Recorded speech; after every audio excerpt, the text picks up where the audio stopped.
Hello दोस्तों, maths करनी YouTube channel में आपका स्वागत और अभिनंदन है। आज हम अम्ल, क्षार और लवण के अंतर्गत सेकंड पार्ट के बारे में पढ़ेंगे, ठीक है। और इसमें सबसे पहले अम्ल, क्षार और सूचकों पर विलीनों का क्या प्रभाव पड़ता है उसके बारे में अध्ययन करेंगे। और पहले हमने प्राकृतिक सूचक लिटमस पत्र, हल्दी है और गुड़हल के पुष्प का अध्ययन कर लिया है। तनु हाइड्रोक्लिक अम्ल जो कि लिटमस पत्र को नीला से लाल कर देता है और ये हल्दी पर इसका कुछ प्रभाव नहीं पड़ता है। और ये गुड़हल के पुष्प के साथ गहरा गुलाबी यानी कि मेजेंटा रंग का हो जाता है। तनु सल्फ्यूरिक अम्ल ये नीला का लाल हो जाता है, इस पर कुछ नहीं प्रभाव पड़ता हल्दी का, और मेजेंटा रंग का हो जाता है गुड़हल के पुष्प के साथ यानी कि गहरा गुलाबी। तनु नाइट्रिक अम्ल ये नीला से लाल हो जाता है लिटमस पत्र के साथ और इस पर हल्दी का कोई प्रभाव नहीं पड़ता है और मेजेंटा रंग का हो जाता है गुड़हल के पुष्प के साथ। एसिटिक अम्ल जो कि नीला से लाल हो जाता है लिटमस पत्र के साथ, जबकि इस पर हल्दी का कोई प्रभाव नहीं पड़ता, हल्दी है वो पीली ही रहेगी और ये गुड़हल के पुष्प के साथ मेजेंटा रंग का बन जाता है।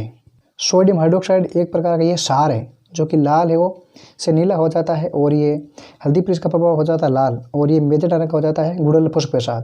और अमोनियम हाइड्रोक्साइड ये भी एक क्षार है जो कि लाल से नीला हो जाता है और ये होता है हल्दी के साथ लाल हो जाता है और मेजेंटा रंग का हो जाता है गुड़हल के पुष्प के साथ।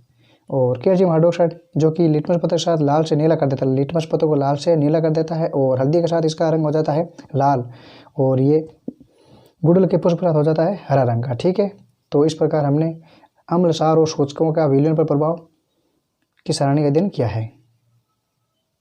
अब दैनिक जीवन में उदासीनीकरण के उदाहरण, सर्वप्रथम अपाचन यानी कि पाचन नहीं होना। मानव शरीर में अमाशय में हाइड्रोक्लोरिक अम्ल यानी कि HCl पाया जाता है, यानी कि हमारा शरीर में अमाशय होना उसमें HCl पाया जाता है जो भोजन के पाचन में हमारी सहायता करता है। लेकिन कभी कभार क्या है कि अमाशय में HCl की मात्रा है वो आवश्यकता से अधिक हो जाती है जिससे भोजन का पाचन नहीं होता है और हमें कष्ट होता है। और इस कष्ट में दर्द को दूर करने के लिए हमें मैग्नीशियम हाइड्रोक्साइड प्रति अम्ल का उपयोग करना चाहिए जो कि इसकी अत्यधिक अम्ल लेना उसको अम्ल को प्रभाव कम कर देता है और उसको कम करके उसको उदासीन कर देता है जिससे हमें आराम मिलता है। तो इस प्रकार वे अपाचन की क्रिया को दूर किया जा सकता है दूध या मैग्नीशियम यानी कि मैग्नीशियम हाइड्रोक्साइड प्रति अम्ल का उपयोग करके। अब ये चींटी का डंक या बिच्छू का डंक, जब चींटी डंक मारती है तो हमारे शरीर में अम्लीय द्रव्य वो प्रवेश कर जाता है, यानी कि जब हमें चींटी काटती है तो चींटी के द्वारा हमारे शरीर में एक अम्लीय द्रव्य प्रवेश कर दिया जाता है और जिससे हमें क्या होता है दर्द होता है। और अम्लीय प्रभाव को कम करने के लिए खाने का सोडा जो कि सोडियम हाइड्रोजन कार्बोनेट अथवा कैलेमाइन का उपयोग किया जाता है और इन दोनों में क्या होता है जिंक कार्बोनेट होता है। जो चींटी डंक मारती है जो हमें दर्द होता है उस दर्द को कम करने के लिए इन प्रतिअम्लों का उपयोग किया जाता है, ठीक है, जिससे कि हमें चींटी के डंक मारने पर जो दर्द होता है उसे राहत महसूस होती है। अब मर्दा का उपचार हम किस प्रकार करके उसको मर्दा को उदासीन कर सकते हैं।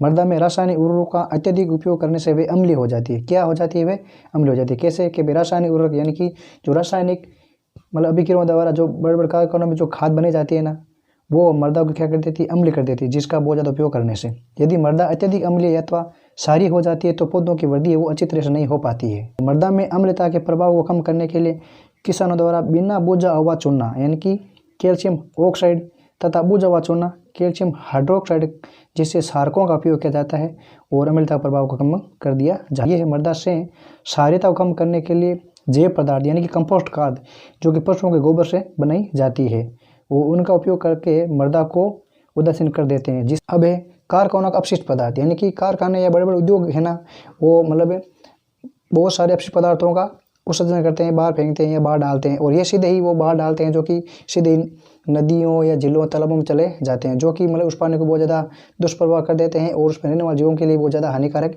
होते हैं। इसलिए कारखानों द्वारा निष्कासित अपशिष्ट पदार्थों में अत्यधिक मात्रा में अम्लीय पदार्थ होते हैं, यानी कि सबसे ज़्यादा उन पदार्थों में क्या होते हैं अम्लीय पदार्थ होते हैं, ठीक है। जो अम्लीय पदार्थ है जो कि हानिकारक ही होते हैं लगभग।